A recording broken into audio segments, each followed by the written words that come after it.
First, we had to get to the boat in Stornoway, which we did via a free bus to Ullapool and then the Calmac Ferry. A visit to Tesco, a few beers and a sleep had us ready to depart the following morning after getting some diesel. After all, there was no wind. Soon we were leaving Stornoway behind,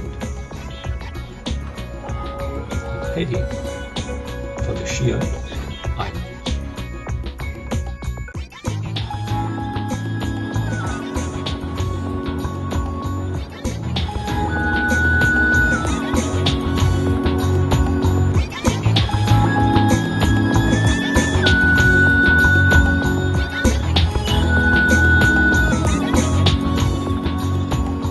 These now uninhabited islands are one of the great bird stations of the Northern Hemisphere, and the only place in the British Isles where the black plague rat survives in any numbers, I discovered.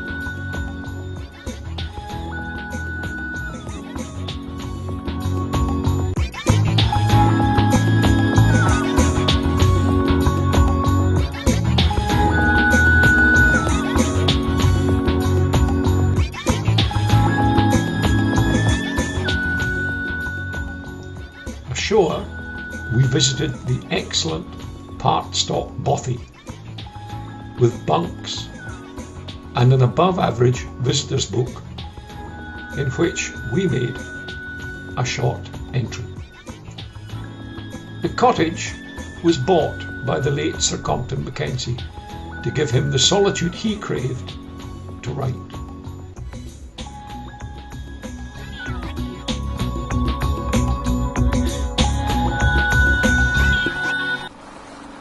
We then explored a little with the dinghy and enjoyed the amazing cave cum natural tunnel.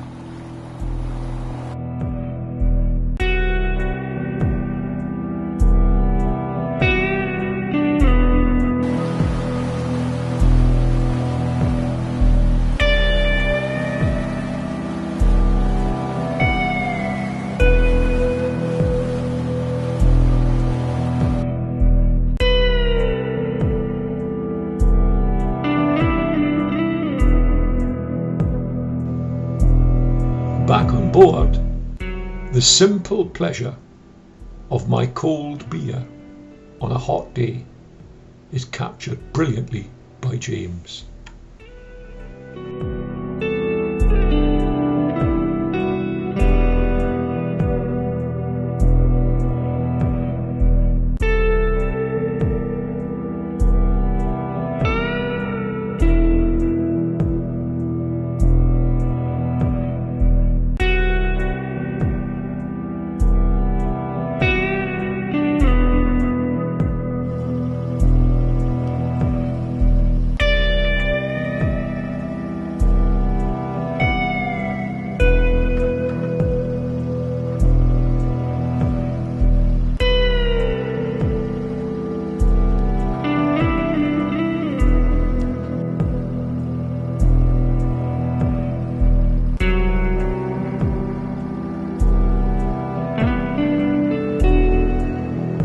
A short motor from these islands took us back to the Hebrides towards Loch Clave on the east coast of Lewis.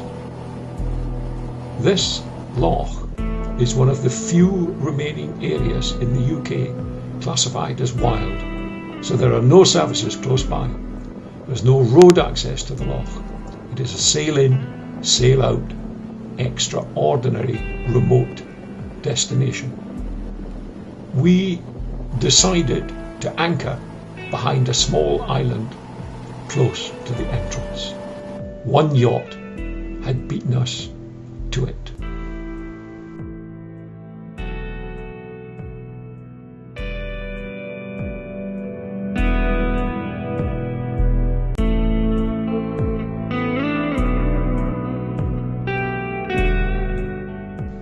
However, after dinner, it provided a focus for pictures of the setting sun.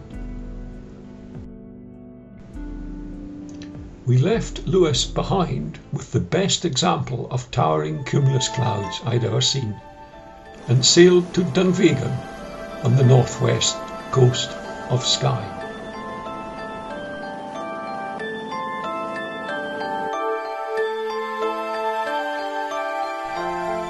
We never made the castle, but the local pub supplied us with langoustines and strange little crabs. We never made the distillery either. Probably a good thing.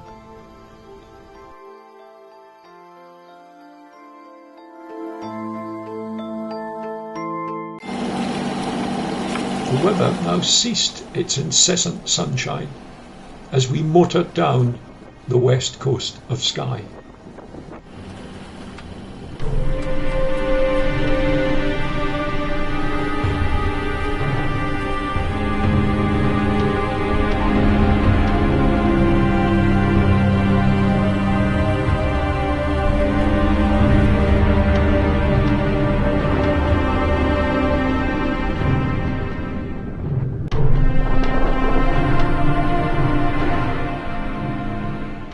En route, we saw two climbers atop a mighty hill and were impressed, until we saw the road behind the lighthouse buildings.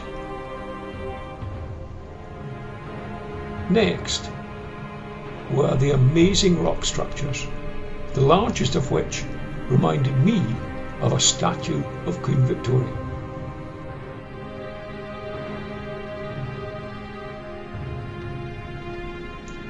We passed Rum and Egg to starboard with the great cloud formations, and entered Loch Nevis.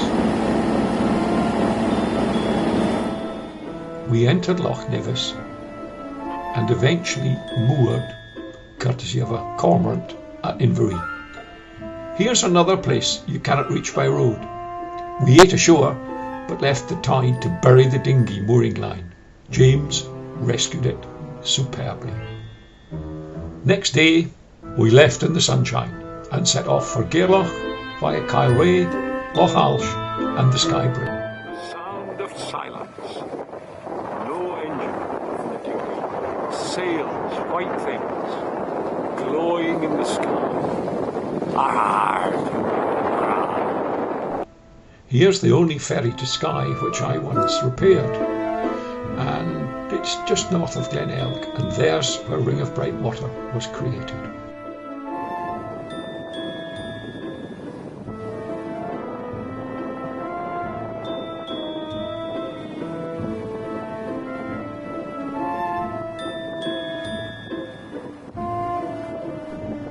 Will we get under it?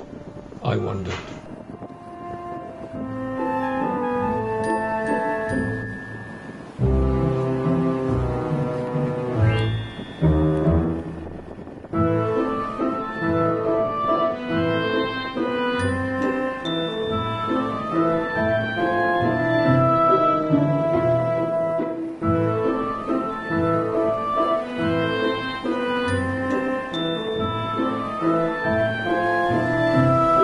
After the Skye Bridge, we proceeded north past Applecross until the Rua Reeve Lighthouse, where we turned northeast towards Loch Broom and Ullapool.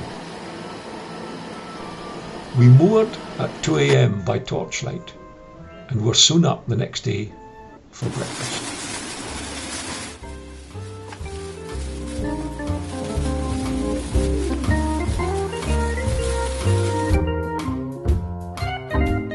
Afterwards, we were given a demonstration in how it is not always easy to pick up a mooring, and patted ourselves on the back for our success in pitch darkness early that morning.